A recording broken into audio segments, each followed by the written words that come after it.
नमस्ते शिक्षक साथियों, आपका आपके चैनल टीचर हेल्पिंग हैंड में स्वागत है। आज मैं आप लोगों के साथ FLN कार्यक्रम के बारे में बातचीत करूंगी, जो कि कक्षा 4-5 में चलना है। तो ये हमारा FLN कार्यक्रम नवीन शैक्षिक सत्र से प्रारंभ हुआ है। तो इसमें हमें जो करना है उसके लिए हम लोगों को प्रशिक्षण दिया गया है। इसमें भी हमें प्रोवाइड कराया गया है, PDF प्रोवाइड कराया गया है और एक हस्त पुस्तिका प्रोवाइड कराई गई है, जिसके आधार पर हमें सभी सप्ताह का विवरण दिया है कि आपको इस सप्ताह क्या करना है, अगले सप्ताह क्या करना है। इस तरह से सभी सप्ताहों का उसमें विवरण दिया गया है। तो उसके आधार पर हमें कार्य करना है। यहाँ तक तो सभी शिक्षक साथी जान रहे होंगे। कुछ कन्फ्यूज़न है तो वो मैं आप लोगों को बताना चाहूँगी यहाँ पर। जैसे भाषा और गणित पर हमारा FLN कार्यक्रम चलना है। तो अगर आपके विद्यालय में शिक्षकों की पर्याप्त संख्या है तो एक शिक्षक भाषा का FLN कार्यक्रम चलाए और एक शिक्षक गणित का चलाए। कहीं कहीं ऐसा डिवाइड किया जा रहा है कि एक शिक्षक बेसिक के बच्चों को कक्षा 4 एवं 5 के बेसिक के बच्चों को पढ़ा रहा है और कक्षा 4 एवं 5 के बच्चों को एडवांस के जो ग्रुप के बच्चे हैं तो उनको एक टीचर पढ़ा रहे हैं। इस तरह से कई विद्यालयों में डिवाइड हुआ है। तो आप अपनी सुविधा अनुसार से डिवाइड कर सकते हैं। और एक चीज़ के लिए मैं आप लोगों से कमेंट सेक्शन में लिखना कहूँगी कि आप लोग ज़रूर इसे लिखिएगा कि जो आप लोगों ने अपने विद्यालय में आकलन किया है, आकलन टूल के माध्यम से जो आकलन किया है बच्चों का, तो उसमें आप लोगों के जो भी हमारे शिक्षक साथी मेरे इस चैनल को देख रहे हैं और मेरी इस वीडियो को देख रहे हैं, तो वो लोग ज़रूर इसे कमेंट करके बताएं कि क्या आपके बच्चे बेसिक और एडवांस दोनों स्तर के हैं या सिर्फ बेसिक स्तर के हैं। ये मैं कमेंट सेक्शन में जानना चाहूँगी। तो उसी के आधार पर मैं आप लोगों के लिए रजिस्टर रिकॉर्ड बना करके तैयार रखूँगी। तो फ़िलहाल ये मैंने बेसिक और एडवांस दोनों के लिए बनाया है अभी ये रजिस्टर। तो ये गणित विषय का है, भाषा का भी मैं आपके साथ शेयर करूँगी। ये अभी गणित विषय का मैंने बनाया है। तो इसमें हमें क्या क्या करना है, कैसे करना है, यहाँ तक तो मैंने आप लोगों को बता दिया। अगर इस बारे में कोई कन्फ्यूज़न होगा तो आप लोग कमेंट सेक्शन में लिखिएगा। और जो इसकी भूमिका है जो हम लोग रजिस्टर के शुरुआत में लिखेंगे वो मैं अलग से आपको एक वीडियो में प्रोवाइड करा दूँगी। अगर मैं सब इसमें इंक्लूड करती तो ये वीडियो काफ़ी लंबा हो जाता, इसलिए मैंने वो भूमिका इसमें ऐड नहीं किया है। बस सप्ताह के विवरण से मैं यहाँ शुरू कर रही हूँ। तो सबसे पहले आपको क्या करना है रजिस्टर में वो देखिए। जैसा कि मैंने बताया कि ये गणित विषय का बेसिक स्तर के बच्चों का है, तो एडवांस भी मैं आप लोगों के साथ शेयर करूंगी। तो ये बेसिक स्तर गणित सप्ताह 1 गतिविधियां, ये आपको लिख लेना है। दूसरी तरफ लक्ष्य मैंने लिखा है कि बच्चे संख्या पूर्व गणितीय अवधारणाओं को समझ पाएंगे। उसके बाद ये हमारा 4 बिंदुओं पर आधारित होगा। तो 1, 2, 3, 4 ऊपर मैंने डाल दिया। अब विषय वस्तु में हमारी पहली जो विषय वस्तु है वो क्या है, ये देखिए। संख्या पूर्व गणितीय अवधारणाओं से परिचय, जिसका समय है हमारा 20 मिनट। गणितीय बातचीत, जिसका समय है 10 मिनट। संख्या पहचान, जिसका समय है 15 मिनट। मौलिक मूलभूत संक्रियाएं जोड़ व घटाओ, जिसका समय है 15 मिनट। तो इस पर हम लोगों को कार्य करना है। तो ये है हमारा सब कुछ। अब आइए देखते हैं कि पहले दिन हमें क्या करना था। तो संख्या पूर्व गणितीय अवधारणाओं से परिचय में पहले दिन हम लोगों को मूर्त वस्तुओं द्वारा बड़ा छोटा की पहचान पर कार्य करना था, ये है।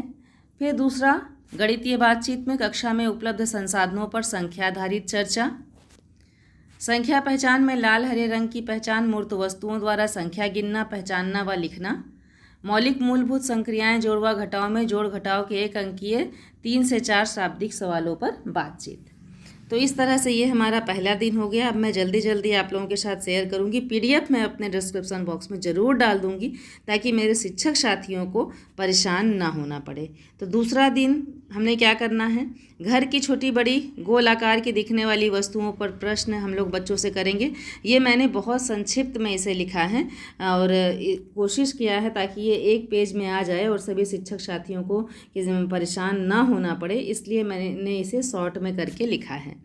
तो दूसरे दिन और क्या है कि अपने परिवार व पड़ोसी के परिवार के सदस्यों की संख्या पर बातचीत, मतलब अपने परिवार व पड़ोसी के परिवार में कितने सदस्य हैं उसकी संख्या पर बच्चे से बातचीत करना है।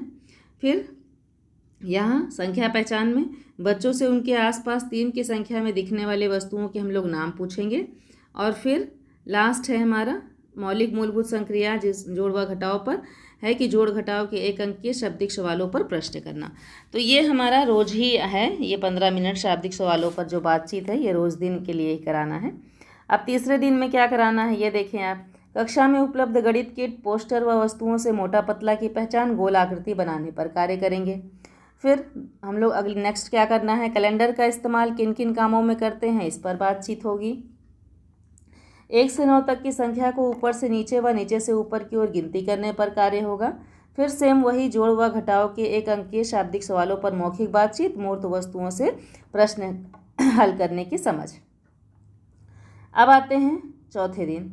तो गणित किट, पोस्टर, वस्तुओं के माध्यम से मोटा पतला बताने को कहना, कक्षा में चौकोर दिखने वाली वस्तुओं के बारे में बातचीत, कैलेंडर पर चर्चा जैसे एक सप्ताह में कितने दिन, सप्ताह के दिनों के नाम आदि पर बातचीत होगी। ये मैंने बहुत शॉर्ट में लिखा है, मैं आप लोगों को बार बार ये चीज़ बता रही हूँ कि उसके अनुसार से मैंने इसे शॉर्ट में लिखने की कोशिश किया है अपने रजिस्टर में।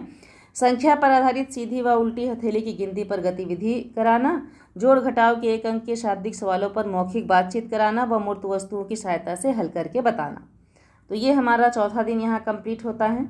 अब 5वें दिन में पहले पीरियड में हम लोग को क्या करना है, कक्षा में उपलब्ध वस्तुओं के माध्यम से दूर पास की अवधारणा पर चर्चा व कक्षा में चौकोर दिखने वाली वस्तुओं के बारे में बताने को कहना। ये फिर नेक्स्ट गणितीय बातचीत में हमारा क्या है, सॉरी ये दूसरा पीरियड, हाँ गणितीय बातचीत का ही है। तो इसमें देखिए घड़ी का इस्तेमाल क्यों होता है, घड़ी में कितनी सुइयाँ होती हैं, उन्हें किन किन नामों से जानते हैं, ऐसे प्रश्नों पर चर्चा करेंगे। फिर तीसरे नंबर में हमारा संख्या पहचान है। तो संख्या पहचान में हमें क्या कराना है, संख्या पर आधारित गतिविधि, खड़े होने पर, बोलने पर बैठना। जैसे खड़े होने को कहेंगे तो बच्चे बैठेंगे और बैठने को बोलेंगे तो बच्चे खड़े होंगे। जो बच्चा ऐसा नहीं करेगा उनकी गिनती बच्चों से करवाया जाएगा। तो जोड़ घटाव के एक अंकीय शाब्दिक प्रश्नों पर मौखिक बातचीत करना, घटाव के प्रश्न हल करवाना मूर्त वस्तुओं के माध्यम से। तो ये इस तरह से कुछ हमारा रजिस्टर तैयार है। छठे दिन में हम लोगों को सिर्फ पुनरावृत्ति का कार्य करना है। तो इस तरह से लिख लेना है, ये छठा दिन देख सकते हैं आप, पुनरावृत्ति है। तो इस तरह से रजिस्टर अपना, ये बेसिक स्तर के मैथ का रजिस्टर था। मैं अलग अलग आप लोगों के साथ शेयर कर दूंगी, बेसिक स्तर का हिंदी भी मैं शेयर कर दूंगी आप लोगों का इनके साथ। लेकिन आप लोग कमेंट सेक्शन में ज़रूर लिखिएगा कि क्या आपको एडवांस के लिए भी चाहिए रजिस्टर, तो उसका भी मैं PDF आप लोगों को प्रोवाइड करा दूंगी। अपने अपने विद्यालय में, आपके विद्यालय में बच्चे कौन से स्तर के हैं, बेसिक और एडवांस दोनों के, या सिर्फ बेसिक के या एडवांस के, ये आप ज़रूर कमेंट सेक्शन में लिखिएगा। और अगर इससे संबंधित कोई भी प्रश्न हो तो आप कमेंट सेक्शन में ज़रूर मुझसे पूछिएगा, मैं आप लोगों को सोल्यूशन प्रोवाइड करने की पूरी कोशिश करूँगी। अगर मेरा वीडियो आपके लिए थोड़ा भी हेल्पफुल होता है तो अपने सभी शिक्षक साथियों के साथ मेरे वीडियो को, मेरे चैनल को शेयर करें। Thank you.